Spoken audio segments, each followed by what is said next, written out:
దేవుని వాక్యాన్ని మనం ధ్యానం చేద్దాం. లూకా సువార్తలో ఒక భక్తుడు మనకి కనబడతాడు. అతని పేరు సుమియోను. ఇతడు ఒక యాజకుడు అన్నమాట. ఇతడు ఎవరంటే ఒక యాజకుడు. ఈయన గురించి మంచి సాక్ష్యం బైబిల్ గ్రంథంలో చాలా కొద్ది వచనాల్లో ఈయన గురించి రాయబడి ఉంది. ఈ వ్యక్తి గురించి, ఈ యొక్క భక్తుడు గురించి రాత్రి మనం ధ్యానం చేద్దాం. ఇతడు నీతిపరుడు, అలాగే భక్తిపరుడు అన్నమాట. ఇశ్రాయేలు ప్రజల యొక్క ఆదరణ కొరకు కనిపెట్టేవాడు. ఇశ్రాయేలు ప్రజల్ని ఆదరించేవాడు ఎవరండి? ఇశ్రాయేలు ప్రజలు ఒక రాజు గురించి ఎదురు చూస్తున్నారు. ఆ రాజు ఎవరు? యేసుక్రీస్తు ప్రభువారు. ఆ యేసుక్రీస్తు ప్రభువారి గురించి ఇతడు ఏం చేస్తున్నాడంటే, యేసుక్రీస్తు మాత్రమే ప్రజలను ఆదరించేవాడు. యేసుక్రీస్తు మాత్రమే నలిగిన జీవితాలను బాగు చేయగలడు.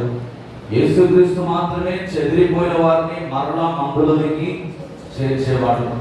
యేసుక్రీస్తు మాత్రమే పాడైపోయిన జీవితాలను బాగు చేసేవాడు. ఇలా యేసుక్రీస్తు ప్రభువారి గురించి చెప్పుకోవాలంటే సమయం అనేది సరిపోదు. ఆయన ఉద్దేశము, ఆయన ప్రణాళిక చాలా గొప్పదన్నమాట. ఆ గొప్ప దేవుని యొక్క గొప్పతనాన్ని ఈ సుమియోను అనే వ్యక్తి ఏం చేస్తున్నాడంటే ప్రవచిస్తూ ఉన్నాడు. ఎలా ప్రవచిస్తున్నాడంటే పరిశుద్ధాత్మ చేత నింపబడ్డాడు. ఒక ప్రవచనం అనేది ఒక వ్యక్తిలోంచి ఎప్పుడు వస్తుందంటే పరిశుద్ధాత్మ చేత నింపబడినప్పుడే. పరిశుద్ధాత్మతో ఎవరైతే నింపబడతారో పరిశుద్ధాత్మతో నింపబడమే కాదు, ఆత్మపూర్ణులుగా మారిపోవాలి. అంటే ఆత్మ అయిన దేవుడు, నీ ఆత్మ కలిసినప్పుడే ఆయన స్వరం అనేది మనము వినగలం. ఎందుకంటే సాతాను కూడా మాట్లాడతాడు. సాతాను కూడా ప్రవచించే వరం వాడికి ఉంది. కొన్నిసార్లు సాతాను మాటలకి దేవుని మాటలు చాలా వ్యత్యాసం అనేది ఉంటుందండి.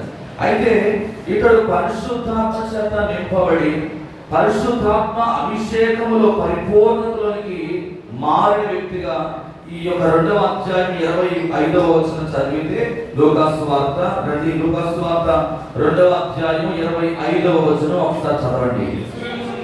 యెరూషలేమునందు సుమియోను అనే ఒక మనుష్యుడుండెను. అతడు నీతిమంతుడు, భక్తిపరుడై ఉండి ఇశ్రాయేలు యొక్క ఆదరణ కొరకు కనిపెట్టువాడు. పరిశుద్ధాత్మ అతని మీద ఉండెను. సుమియోను తల్లిదండ్రుల గురించి బైబిల్ గ్రంథంలో ఎక్కడ ప్రత్యేకంగా రాయబడలేదు. కానీ ప్రియమైన వాళ్ళ ఈ సుమియోను అనే మాటకు అర్థం ఏంటంటే వినేవాడు లేదా దేవుడు ఆలకించేవాడు అని అర్థం ఇస్తుంది అన్నమాట. ఇతని పేరుకి అర్థం ఏంటండి? వినేవాడు. ప్రవక్తలు ఎప్పుడు కూడా, ప్రవక్త యొక్క పని ఏంటంటే వినడం అన్నమాట. ప్రవక్తకి దేవుడు ఇచ్చిన గొప్ప ఆధిక్యత, గొప్ప మరి క్వాలిటీస్ ఏంటంటే ప్రవక్త ఎప్పుడు కూడా వింటాడు. ఏం వింటాడంటే దేవుడు ఏమి చెబుతున్నాడో అది ఉన్నట్టుగా చెప్పడమే ప్రవక్త యొక్క పని అన్నమాట. ఈ యొక్క అద్భుతమైన లక్షణాన్ని ఈ యొక్క సుమియోను కలిగి ఉంటా ఉన్నాడు. సుమియోను ప్రభు అలాగే క్రీస్తును చూడక మునుపు ఇక్కడ ఏమన్నాడంటే, నేను క్రీస్తును చూడకుండా మరణము నేను చూడను, మరణము నేను పొందను, యేసు ప్రభువును నేను కళ్ళారా చూడాలి, ఆ తర్వాత నా ప్రాణము నేను విడిచిపెట్టాలి. అంత నిశ్చింత కలిగి ఉన్నాడు అన్నమాట. ఇతడు అంత ఉద్దేశంతో ఉన్నాడు. యేసు ప్రభువుని ఎలాగైనా నేను చూడాలి, ఇశ్రాయేలు ప్రజల కొరకు ఆదరణ కొరకు నేను అనేక సంవత్సరాల నుండి ప్రార్థన చేస్తా ఉన్నాను కదా, ఆయన చూడకుండా నేను మరణము పొందకూడదు అని ఒక దృఢ సంకల్పంతో ఉన్నాడు. ఎవరికి ఇలాంటి ఆలోచన ఉంటుందంటే పరిశుద్ధాత్మ చేత నింపబడిన వారికి ఎప్పుడు కూడా దేని మీద ఆలోచన ఉండదంటే ఇహలోక సంబంధమైన వాటి మీద మనసు ఉండదు. మంచి బట్టలు కట్టుకోవాలి, బంగారం వేసుకోవాలి, కార్లు తిరగాలి, ఎంజాయ్ చేయాలి, ఇటువంటి ఆలోచనలు పరిశుద్ధాత్మ నింపుదలలో ఉన్న వారికి, దేవుని మీద ఆశ ఉన్న వారికి కోరికలు ఈ ఇహలోక సంబంధమైన వాటి మీద మనసు ఉండదు. ఇతరులు కూడా ఏంటంటే పరిశుద్ధాత్మ చేత బయలుపరచబడి ఆత్మ ఆవేశంతో ఇక్కడ ఏం చేస్తున్నాడంటే దేవాలయంలోకి వచ్చి ప్రవచిస్తున్నాడు. 27, 28 వచనాలు చదవాల్సిన అవసరం లేదు. కానీ ధర్మశాస్త్ర పద్ధతి చొప్పున ఇక్కడ ఏం చేస్తున్నాడంటే, ఏం చేస్తున్నారు తెలుసా? తల్లిదండ్రులు శిశువైన యేసుక్రీస్తును దేవాలయంలోకి తీసుకొని వచ్చినప్పుడు సిమియోను ఆ యేసుక్రీస్తును తన చేతులతో తీసుకొని ఏం చేస్తున్నాడు? దేవుని స్తుతిస్తున్నాడు. ఇప్పుడు 26వ వచనంలో ఏమన్నాడు? నేను ప్రభువును చూడకుండా మరణము పొందను. ఇప్పుడు 27, 28వ వచనంకి వచ్చేసరికి యేసు ప్రభువును ఎన్నో రోజు సున్నతి చేయడానికి తీసుకొచ్చారు దేవాలయానికి? 8వ రోజు. అప్పుడు ఈ సిమియోను ఏం చేస్తున్నాడంటే, పరిశుద్ధాత్మ దేవుడు ఏదైతే తన నోటి నుండి పలికించాడో ప్రవచనము, అది ఇప్పుడు కార్యసిద్ధి దాల్చినప్పుడు ఆ పసికందు అయిన యేసుక్రీస్తును తన చేతిలో పెట్టుకొని ఏం చేస్తున్నాడంటే దేవుడిని స్తుతిస్తా ఉంటాడు. దేవునికి స్తోత్రం కలుగునుగాక. యెషయా గ్రంథము 50వ అధ్యాయము 10వ వచనం ఒకసారి చూద్దామండి. యెషయా గ్రంథము 50వ అధ్యాయము 10వ వచనం.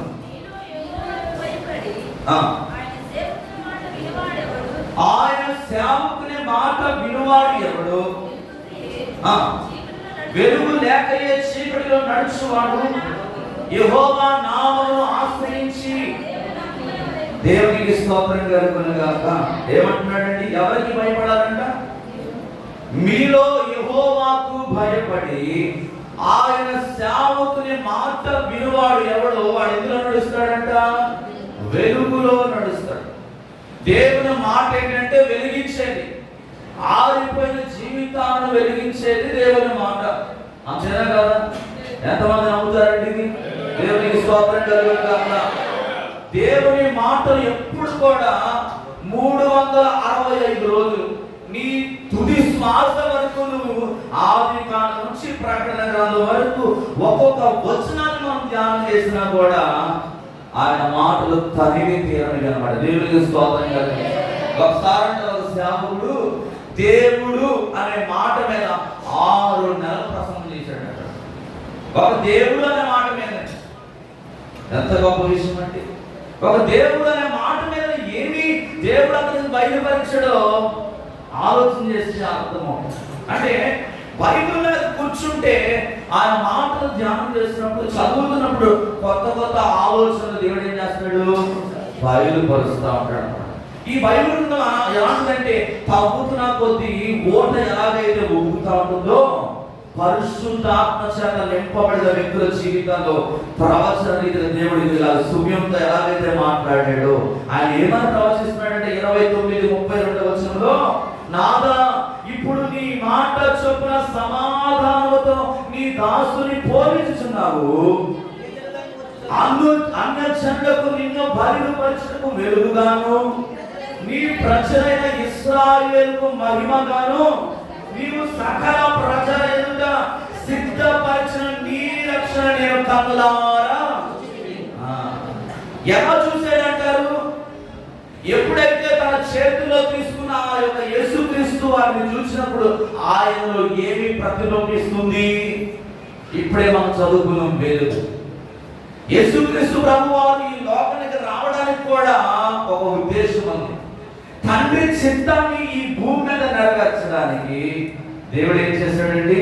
ఆయన ఒక్కగానొక కుమారుడిని తన మహిమను ఆయనకిచ్చి పంపించాడు. కనుక ఇప్పుడు ఏమని ప్రవచిస్తున్నాడు ఇతడు? నాథా ఇప్పుడు నీ మాట చొప్పున సమాధానంతో నీ దాసుని పోలించుచున్నావు, అన్య జనులకు నిన్ను బయలుపరచుటకున్నావు. ఎలా వచ్చావంట? వెలుగుగా ఆయన వచ్చాడు.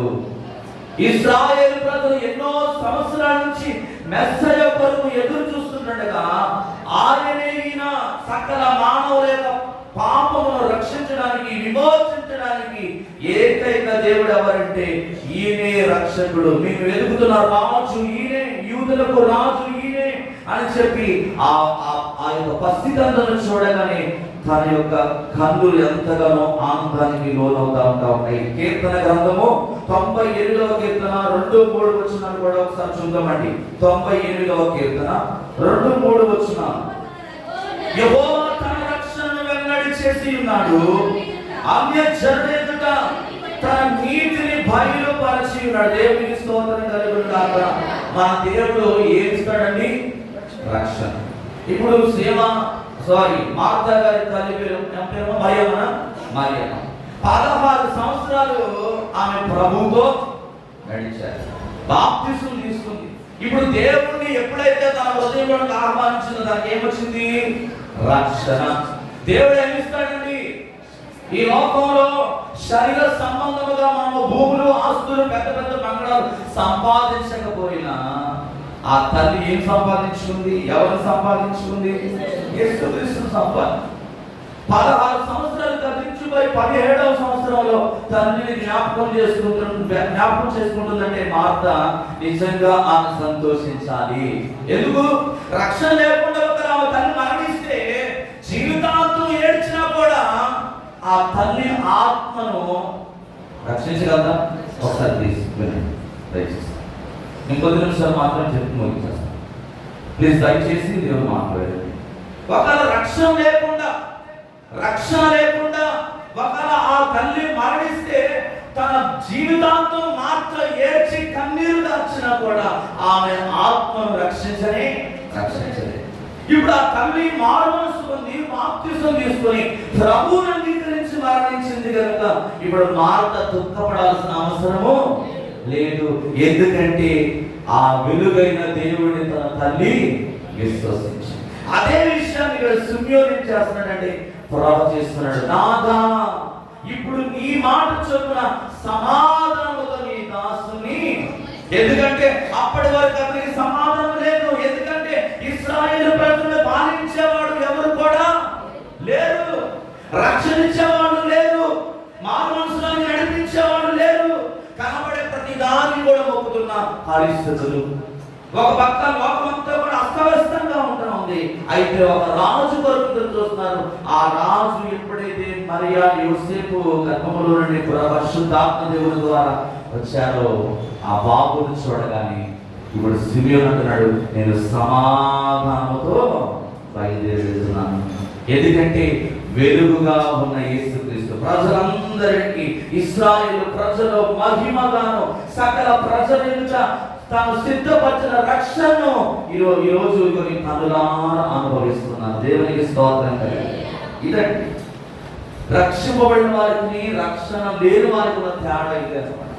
ఇప్పుడు రక్షణ పొందుకొని చనిపోయిన వారి గురించి మనం బాధపడాల్సిన అవసరం లేదు. నేను పొద్దున చెప్పేది సార్, నీతిమంతులను జ్ఞాపకం చేసుకున్నట. ఇప్పుడు నిజంగా మరియమ్మ గారు ప్రభువును అంగీకరించింది, ఆమె నీతిమంతురాలుగా మార్చబడ్డది. దేవునికి స్తోత్రం. ఎలా నీతిమంతురాలుగా మార్చబడిందంటే ఆమె నీతి ద్వారా కానీ, ఆయన నీతి గల న్యాయాధిపతి కనుక, ఆయన నీతిమంతుడైన దేవుడు కనుక, ఆయనలో ఎలాంటి పాపం లేదు కనుక ఆ పాప రహితుడైన దేవుడిని తన హృదయంలోకి ఆహ్వానించింది. తన పాపాలు ఒప్పుకుంది కనుక ఆమె నీతిమంతురాలుగా మార్చబడ్డది. హెబ్రీ పత్రిక 11వ అధ్యాయము 5వ వచనం కూడా ఒకసారి చూద్దాము. హెబ్రీ పత్రిక 11వ అధ్యాయము 5వ వచనం. విశ్వాసమును బట్టి హానోకు మరణము చూడకుండాట్లు కొనిపోబడెను. అతడు కొనిపోబడక మునుపు దేవునికి ఇష్టుడై సాక్ష్యము పొందెను. కాగా దేవుడు అతన్ని కొనిపోయిన కనుక అతడు ఆమెకు ఏంటండి విశ్వాసము బట్టి అది ఏం చూడలేదు, మరణం చూడలేదు. కేవలం దేవుని విశ్వాసం చూడడం ద్వారానే ఆమెకు ఏమయ్యాడంటే దేవునితో పాటు. ఈరోజు నువ్వు దేవుని విశ్వాసం ఉంచగలిగితే ఇంకా నీ బంధువులో, నీ రక్త సంబంధికులు ఎవరైనా రక్షణ పొందుకోకుండా, వారి పాపములను విడిచిపెట్టకుండా ఇంకా దేవునికి అవిధేయులుగా జీవిస్తున్నట్లయితే ఈ జ్ఞాపకాల కూడిక ద్వారా చనిపోయిన వారి గురించి, ప్రభు దగ్గరికి వెళ్ళిన వారి గురించి మనం దుఃఖపడవలసిన అవసరం లేదు. కానీ మనం దుఃఖపడాల్సింది, మనం వేదన చెందాల్సింది ఎవరి కోసం అంటే మన ఆత్మీయుల కొరకు. దేవునికి స్తోత్రం కలుగుతుంది. ఇప్పుడు హానోకును బట్టి హానోకు కుటుంబం బాధపడటం లేదు. ఎందుకంటే మరణం చూడకుండా దేవునితో కొనిపోబడ్డాడు. ఎంత గొప్ప ఆధిక్యత, ఎంత గొప్ప ఆశీర్వాదం అండి. ఈరోజు ఆ ఆశీర్వాదం నీకు నాకు కావాలంటే పరిశుద్ధాత్మ ద్వారా అనుక్షణం మనం నడిపించబడాలి. మనం ఎప్పుడు కూడా దేవుని ఒకటే అడగాలి, అయ్యా పరిశుద్ధాత్మ అనే వరము నాకు ఈ ఉపవాస ప్రార్థనలో, ఈ 47 దినాల ఉపవాస ప్రార్థనలో మీరు చేయాల్సిన ప్రార్థన ఏంటంటే ఒకటే, నన్ను నీ ఆత్మ చేత నింపు. అడిగితే దేవుడు తప్పకుండా ఇస్తాడండి. అడిగితే ధారాళంగా తన ఆత్మను కుమ్మరించేవాడు ఆయన. పరిశుద్ధాత్మ ఎప్పుడైతే మనలోకి వస్తుందో సర్వ శరీరం కూడా ఆయన దగ్గరికి రాగలుగుతారు. నువ్వు చిన్న ప్రార్థన ఇక్కడ ఉండి మొరపెడితే చాలు, పరిస్థితులన్నింటి కూడా దేవుడు ఏం చేస్తాడు? చక్కపరుస్తాడు. ఎందుకంటే పరిశుద్ధాత్మకు అంత పవర్ ఉందన్నమాట. పరిశుద్ధాత్మకు అంత అభిషేకం ఉంది. పరిశుద్ధాత్మను ఎప్పుడైతే నువ్వు పొందుకుని అడుగుతావో ఎదురుగా ఉన్న అడ్డుగా ఉన్న ప్రతి అడ్డంకులన్నింటినీ దేవుడు తొలగిస్తాడు. మనము కూడా సుమ్యోను వలె భక్తిగా జీవించే వారిగా ఉండాలి. నీతి కలిగి, యథార్థమైన హృదయం కలిగి మనం ఎప్పుడైతే జీవిస్తామో మన మీద కూడా పరిశుద్ధాత్మ దేవుడు వస్తుంది. 1 పేతురు 2వ అధ్యాయము 7-8 వచనాలు కూడా ఒకసారి చూద్దాం. 1 పేతురు 2వ అధ్యాయము 7-8. విశ్వసించుచున్న మీకు ఆయన అమూల్యమైన వాడు. విశ్వసింపని వారికైతే అదే మూలకు తలరాయి ఆయన. దేవునికి స్తోత్రం కలుగును గాక. హల్లెలూయా. ఏమంటున్నాడండి? విశ్వసిస్తేనేమో అది అమూల్యమైన రాయిగా మార్చబడు. ఇప్పుడు నూతన ఇశ్రాయేలు అనే సంఘానికి క్రీస్తే మూలరాయి. ఆ నూతన ఇశ్రాయేలు ఎవరో తెలుసా? నీవు నేనే. మనం అందరం కూడా ఎవరో తెలుసా? ఇశ్రాయేలు జనాంగము. ఆయన మనల్ని పేరు పెట్టి పిలిచాడు. ఆయన ఏమన్నా తెలుసా? నీవు నా సొత్తు అన్నాడు. ఆయన మనతో చెబుతున్న మాట ఏంటంటే క్రీస్తే సంఘానికి మూలరాయి. ఆయన దాన్ని మనం విసర్జించామనుకోండి, ఆ రాయి ఎలా మార్చబడుతుందంట? అడ్డు పండగా మార్చబడుతుంది. ఆ అడ్డు పండగా మార్చబడిన రాయి ఏమైపోతుందంటే దాన్ని తొట్టిల్లిపోయి పడిపోయే పరిస్థితి ఏర్పడుతుందని పౌలు పేతురుతో మాట్లాడుతూ రాస్తా ఉంటాడు. మన పండ ఎవరంటే క్రీస్తు. ఆయన ఎప్పుడు కూడా మనం ఏం చేయకూడదు? విసర్జించకూడదు, త్రోసి వేయకూడదు. ఎన్నో వస్తాయి శ్రమలు, ఎన్నో కష్టాలు వస్తాయి, ఎన్నో బాధలు వస్తాయి. కొన్నిసార్లు మరి మనకు ఇష్టమైనవన్నీ కూడా మన నుండి కోల్పోయే పరిస్థితులు రావచ్చు. కానీ పరిస్థితులు ఎలా ఉన్నా కూడా దేవునిలో పట్టుకొని జీవిస్తే, ఇక్కడ సిమ్యోను అదే చెప్తున్నాడండి. యోసేపుతోను ఆ యొక్క మరియతో ఏం చెబుతున్నాడో తెలుసా? ఇదిగో యోసేపు, మరియా, మీరు దీవించబడ్డారు, దేవుని చేత మీరు దీవించబడ్డారు. మీరు దీవించబడ్డారని చెప్పి మీరు ఇంకా గర్వపడాల్సిన అవసరం లేదు. ఆయన ఒక మాట చెప్తున్నాడేనండి. సిమ్యోను యేసు గురించి ఒక మాట ఏమంటే తెలుసా? వివాదాస్పదమైన గుర్తుగా ఈయన మీకు నియమింపబడ్డాడు. ఏంటి వివాదాస్పదమైన గుర్తు? ఏంటంటే యేసుక్రీస్తు దేనికి సాదృశ్యంగా ఉన్నాడంటే ఆయన తీర్పుకు సాదృశ్యంగా ఉన్నాడు. అసలు మొదటిసారి యేసుక్రీస్తు ఎందుకు పంపించబడ్డాడంటే మనుషులందరినీ కూడా రక్షించడానికి. మళ్ళా రెండోసారి ఆయన రాబోతున్నాడు. దేనికోసం అంటే తీర్పు తీర్చడానికి. మీరు చదివితే చదవాల్సిన అవసరం లేదు, రాసుకోండి. మత్తయి సువార్త 25వ అధ్యాయము 31 నుండి 46 వచనాల చదివితే అక్కడ ఈ సందర్భం గురించి కనబడుతుంది అన్నమాట. యేసుక్రీస్తు ఎందుకు వచ్చాడంటే మొట్టమొదటిసారిగా మనుషులందరినీ కూడా రక్షించడానికి వచ్చాడు. ఆయన మళ్ళా రాబోతున్నాడు. ఎందుకో తెలుసా? తీర్పు తీర్చడానికి. అదే విషయాన్ని యోసేపుకు మరియకు ఈ సిమ్యోను ఏం చేస్తాడంటే జ్ఞాపకం చేస్తా ఉన్నాడు. చాలాసార్లు దేవుడు మనకి ఇచ్చిన వాటి గురించి మనం ఏం చేస్తామంటే దేవుని కొరకు ఉపయోగించకుండా పక్కన పడేస్తాం. అందుకే ఇటువంటి సందర్భాల్లో దేవుడు మళ్ళీ జ్ఞాపకం చేస్తూ ఉంటాడు. ఆయన జ్ఞాపకం చేసినప్పుడు ఆయనకు నా బిడ్డలు, నేను, నా కుటుంబము క్రీస్తు సంఘానికి ఎలాగైతే ఆయన మూలరాయిగా ఉన్నాడు, మేము ఆ సంఘానికి ఒక మూల స్తంభం వలె మార్చబడతాము. మేము కూడా ఒక బలమైన పునాది వలె ఆయనలో మేము కట్టబడతాము. ఎందుకంటే ఆయన రాబోతున్నాడు, మమ్మల్ని అందరినీ కూడా తీసుకుని వెళ్ళడానికని ఎప్పటికప్పుడు మనం ఏం చేయాలంటే జ్ఞాపకం చేసుకోవాలన్నమాట. దేవునికి స్తోత్రం కలుగును గాక. మత్తయి సువార్త 21వ అధ్యాయము 43వ వచనం ఒక చిన్న మాట చదివితే అక్కడ ఒక మాట జ్ఞాపకం చేస్తున్నాడు భక్తుడు. అమ్మా, కాబట్టి దేవుని రాజ్యము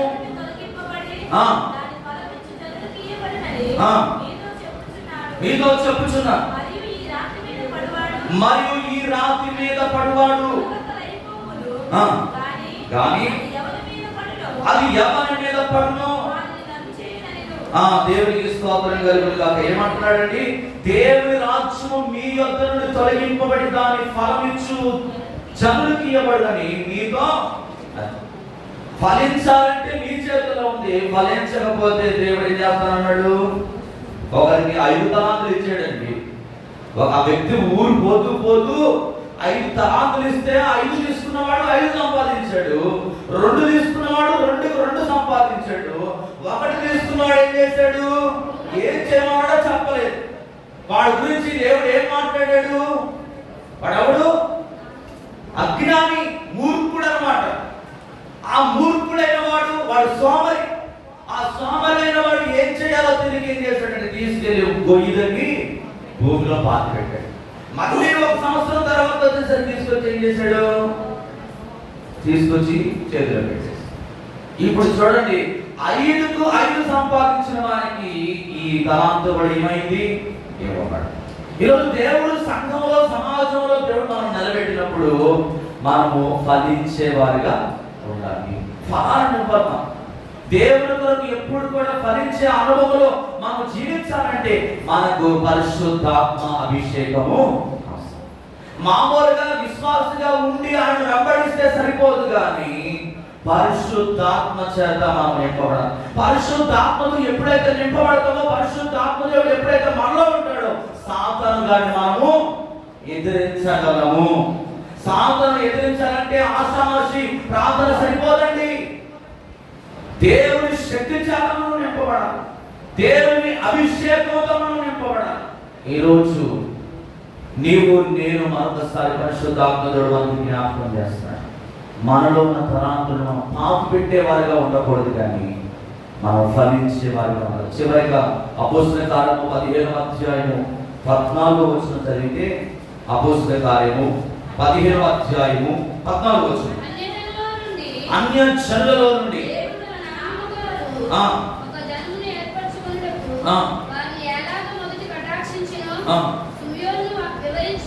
సుమియోను వివరించి ఉన్నాడు.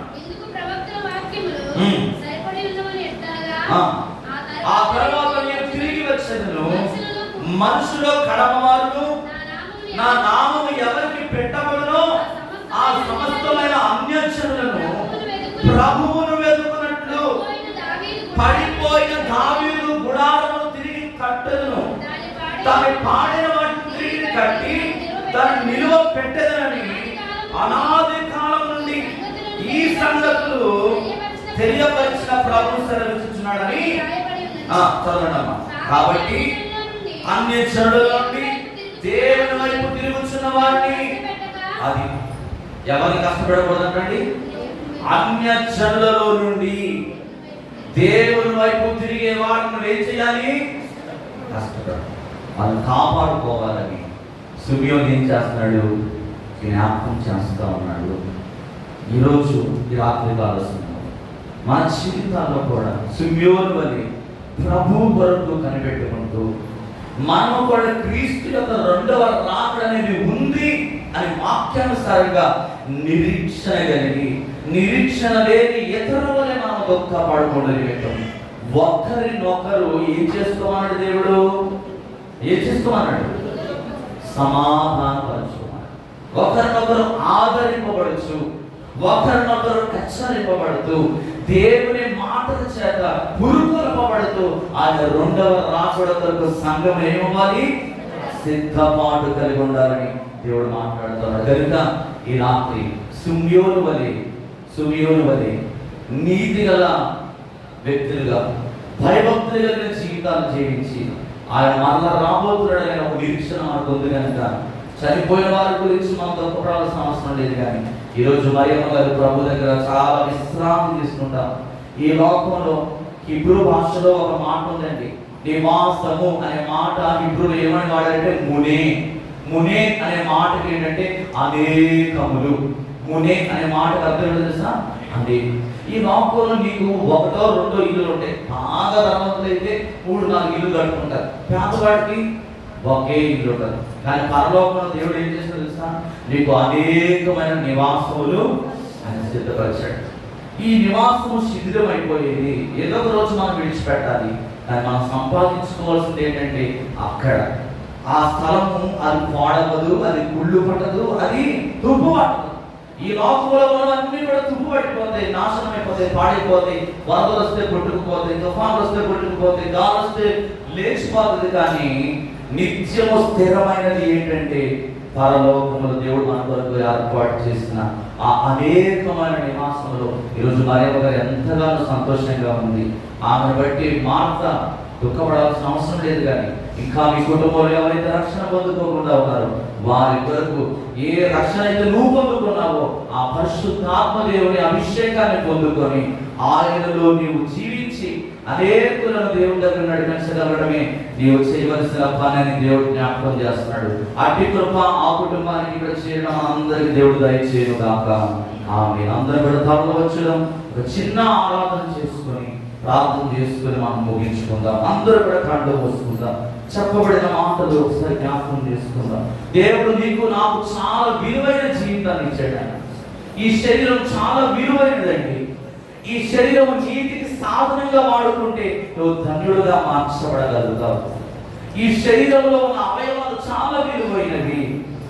ఈ శరీరాన్ని ప్రభు కొరకు నువ్వు వాడగలిగితే యోబు గారిని జ్ఞాపకం చేసుకోండి.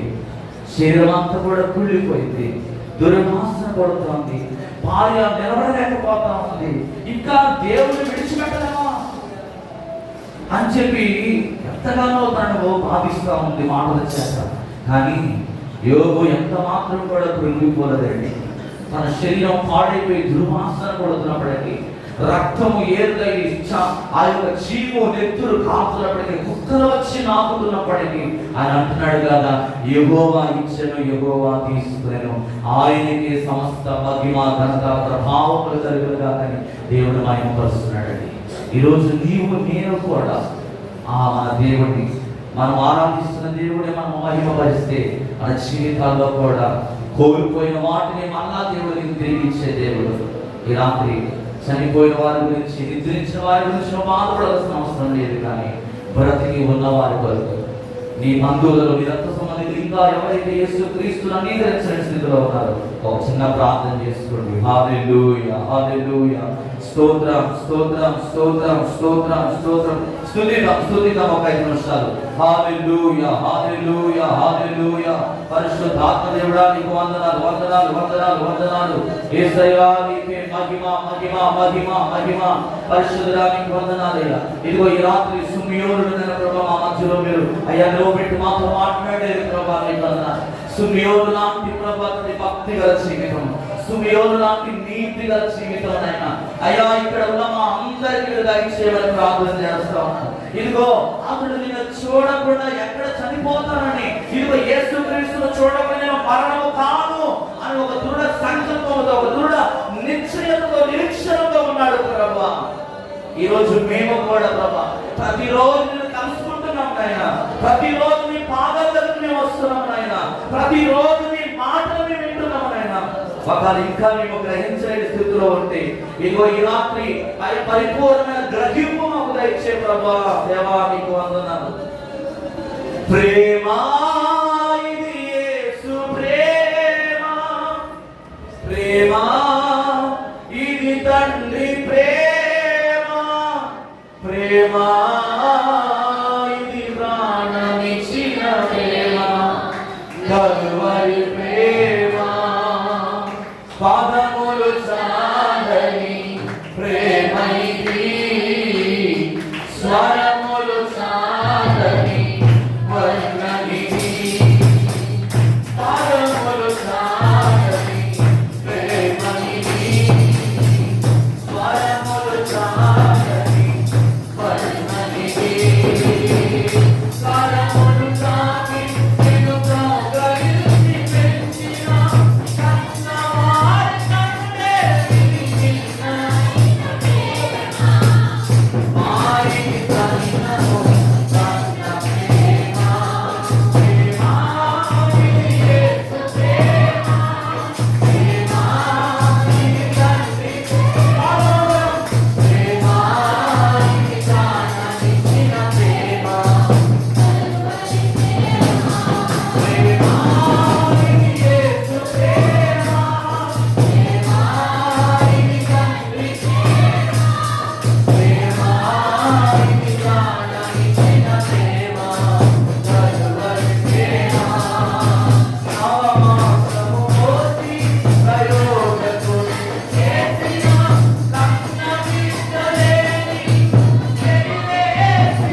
నవమాసము మోసి ప్రయోజకులుగా చేసిన కన్న బిడ్డలే అయ్యా. తల్లిదండ్రులు విరివేసే దినాల్లో మేము జీవిస్తున్నాం, కానీ నీ ప్రేమ ఎంత గొప్పదయ్యా. ఎన్నో మార్లు నీకు అవిధేయముగా మేము జీవించిన అయ్యా, నీ హృదయాన్ని గాయపరిచినప్పటికీ ప్రభా మేలుతో మమ్మల్ని నింపి తృప్తిపరచి మాకు ఇంత గొప్ప రక్షణ ఇచ్చిన గొప్ప దేవుడు ఎవరైనా నీ వందనాలు. ఇదిగో ఆ సత్యాన్ని సుమియోను గ్రహించి నీతి కలిగి భక్తి కలిగి తన జీవితాన్ని కాపాడుకున్నాడు. నేను చూడకుండా ఎక్కడ మరణం అయిపోతానేమో అని ప్రభా ఇదిగో ఎదురు చూసిన గొప్ప వ్యక్తి ప్రభా. నేను చూసినప్పుడు తన జీవితంలో ప్రభా తన కళ్ళు నిండా కూడా సంతోషంతో నింపబడ్డాయి. ఇదిగో ఇశ్రాయేలు ప్రజల యొక్క ఆదరణ కొరకు ఎదురు చూస్తున్నా రక్షకుడు పుట్టి ఉన్నాడు అని సంతోషంతో నిన్ను గమనించాడు ప్రభా. అటువంటి కృప ఈ రోజు నన్ను మార్త వారి తల్లి గారు మరియమ్మ గారు పొందుకున్నారయ్యా. నేను తెలుసుకున్నారయ్యా, నీతో సహవాసం చేశారయ్యా, అనేక సంవత్సరాలను వెంబడించిందయ్యా. ఆ తల్లి చేసిన ప్రార్థన తన బిడ్డలందరూ కూడా తన కుమార్తె రక్షణ పొందుకోవడానికి ఒక గొప్ప సాధనంగా పనిముట్టుగా నువ్వు వాడుకున్నావు తండ్రి. నీ వందన ఈ రోజు 16 సంవత్సరాలు పూర్తి చేసుకొని 17వ సంవత్సరంలో తల్లిని జ్ఞాపకం చేసుకుంటూ నీ వాక్యము ద్వారా మాతో మాట్లాడి మమ్మల్ని మరొకసారి పురుగొల్పిన విధానం బట్టి, ప్రోత్సాహపరిచిన విధానం బట్టి, ధైర్యపరిచిన విధానం బట్టి మీకు వందనాలు, స్తుతులు, స్తోత్రాలు. మరలా మాకు హెచ్చరికతో కూడిన మాటలు చెప్పావు.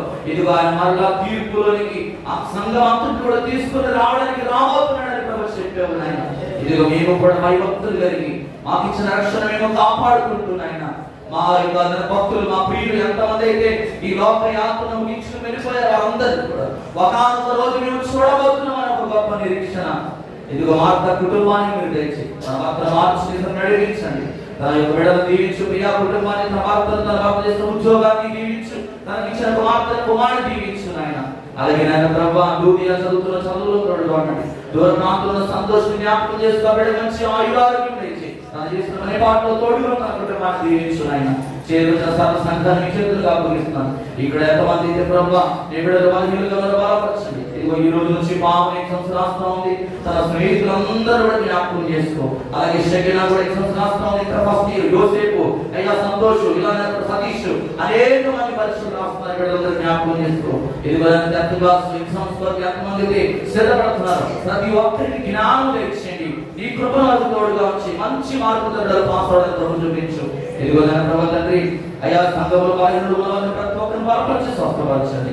ఆత్మీయుల కుటుంబాన్ని చేతులుగా అప్పగిస్తున్నానయ్యా. అమ్మగారు మంచి ఆరోగ్యం శక్తిని తెచ్చి ప్రతి నీరసం నుండి విడుదల తెచ్చేసి చక్కని ఆయురారోగ్యం నీకు మాత్రం తెచ్చి నాన్నగారు కూడా చక్కని ఆరోగ్యం తెచ్చి ఆ బీపీ నుండి హై బీపీ నుండి మనం స్వస్థపరచున్నాను. వారన్నడూ కూడా రాత్రి జరిగినట్లుగా ఎప్పుడు కూడా అవ్వకుండా ప్రభావ పరిపూర్ణమైన ఆయురారోగ్యంతో నూతన బలంతో నూతన శక్తితో కుమారుడు నింపి చక్కని రిపోర్ట్స్, నార్మల్ రిపోర్ట్స్ రావడం కొరకు చూపించు. మంచి ఆయుధాలు తెచ్చి అమ్మగారిని ప్రేమించిన కుమార్తె కుటుంబాన్ని మనవాడిని దీవించి ఆశ్రయించి సర్వ సంఘాన్ని ఈ చేతులుగా అప్పగిస్తూ ఈ రాత్రి చక్కని దర్శనాలు కలతో ప్రతి ఒక్కరితో మీరు మాట్లాడాలని యావత్ భూప్రపంచం అందరూ ఈ చేతులుగా అప్పగిస్తూ యేసు నామములో ప్రార్థించి ఈ యొక్క స్తుతి ఆరాధన ప్రార్థన విజ్ఞాపనకు సమర్పిస్తున్నాము తండ్రి.